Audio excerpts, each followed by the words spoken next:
Aujourd'hui, on va faire des magnettes d'Halloween.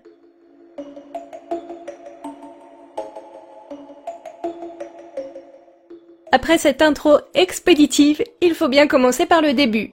Essayer de trouver des idées de design pour mes magnettes.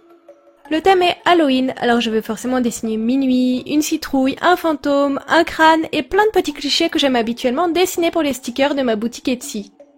J'ai un peu ramé pour trouver une idée, puis j'ai dessiné une citrouille sucette et je n'ai plus réussi à lâcher ce concept de lollipop.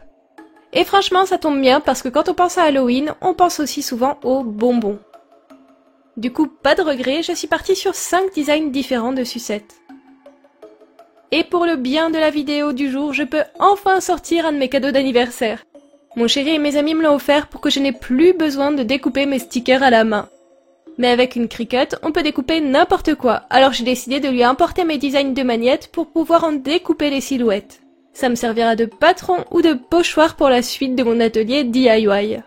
Et j'avoue que c'est un plaisir de voir la Cricut couper ça si précisément là où j'aurais pris 2 heures et où le résultat aurait été plus que discutable.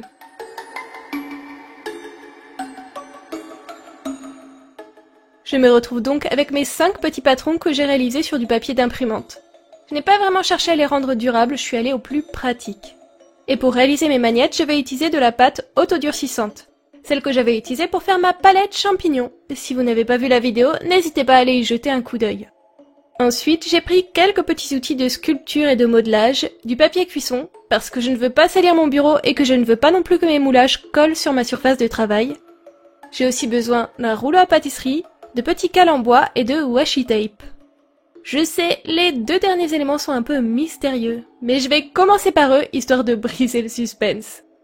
Mais avant, je protège mon bureau, évidemment. En fait, je vais utiliser mes petits cales en bois pour me faire des repères d'épaisseur pour mon rouleau à pâtisserie. Je veux que tous mes magnettes aient la même épaisseur, alors j'ai trouvé cette petite idée. Mais de votre côté, vous pouvez utiliser autre chose. J'ai parfois vu des gens utiliser des règles ou des crayons, c'est un peu la porte ouverte au système D. Je me suis quand même demandé si ma pâte allait être encore molle et malléable parce que je crois que ça fait plus d'1 an qu'elle est ouverte et que je n'y ai pas touché.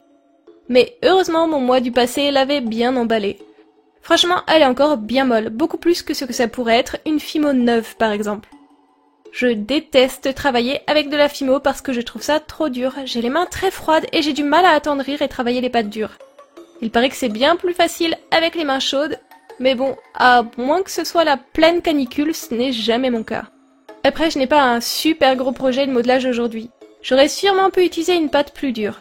Mon but est de l'étaler uniformément avec un rouleau à pâtisserie et de découper ma pâte en suivant mes petits patrons de papier. D'ailleurs, ça se découpe hyper bien, mais ça laisse des petites irrégularités que j'ai eu du mal à lisser. Mais je ne me doutais pas encore que ça allait être un problème, car à ce stade, je croyais encore que j'allais réussir à poncer tout ça. Ah punaise, je suis vile, je vous spoil la suite, il faut que j'arrête. À la place, je vais plutôt vous parler de quelque chose que je n'ai pas filmé, le séchage. Normalement, ça doit être sec en 24 heures. Enfin, c'est ce qui est écrit sur l'emballage. Ou 48 heures si on fait quelque chose d'hyper épais. Donc normalement, pour moi, c'est 24 heures. Sauf qu'au bout de 24 heures, c'était encore mou. Et au bout de 48 heures, c'était pas top non plus. Mais si je voulais sortir cette vidéo dans les temps, il fallait que j'avance parce que là, au bout de 48 heures de séchage, on était déjà vendredi. Et autant vous dire que pour sortir une vidéo samedi, ça commence à coincer. Donc j'ai décidé de bosser avec des moulages pas tout à fait secs. Et qu'est-ce qui arrive quand on essaye de lisser au papier de verre quelque chose de si fragile et de pas encore tout à fait sec? Eh bien ça casse. Franchement, je me suis surprise moi-même parce que ça ne m'a même pas perturbée. J'ai fini de poncer toutes mes autres pièces et j'ai essayé de réparer la cassée avec de la colle multisurface censée fonctionner aussi avec du plâtre et de la céramique, donc je suppose que ça va tenir.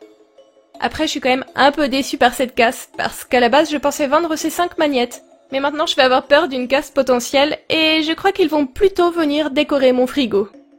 Une fois la pièce recollée, je me suis lancée dans la mise en couleur au Posca. Si j'ai choisi mes feutres peinture plutôt que de la peinture tout court, c'est pour essayer de rattraper les 24 heures que j'ai perdues au moment du séchage. Et en fait, grosse catastrophe, la peinture a très mal adhéré. Pour vous situer le truc, là on est vendredi à 20 h. Rien ne va comme je veux et je dois sortir une vidéo demain. Après avoir déprimé en PLS pendant 30 minutes sur mon canapé, j'ai décidé de tenter le tout pour le tout et d'appliquer une sous-couche sur mes magnettes. Je vous laisse imaginer le bonheur d'appliquer un médium liquide sur une pâte qui n'est déjà pas tout à fait sèche. Quel plaisir de savoir que je torpille encore plus le séchage de mes magnettes. Mais bref, il est maintenant 22 h et j'arrive enfin à commencer à peindre correctement. Le gesso a bien fonctionné et maintenant j'arrive à utiliser mes Posca sans problème. Encore pleine d'espoir, je pensais encore réussir à finir ma vidéo dans les temps. J'ai essayé de peindre le plus possible avant d'aller me coucher. J'ai dû y rester jusqu'à 2 h du matin environ. Mais malheureusement, je n'ai pas réussi à tout finir avant de me coucher, alors j'ai dû continuer à peindre un peu samedi. J'avais encore quelques détails à faire et bien sûr l'étape de l'ancrage que je ne pouvais pas sauter.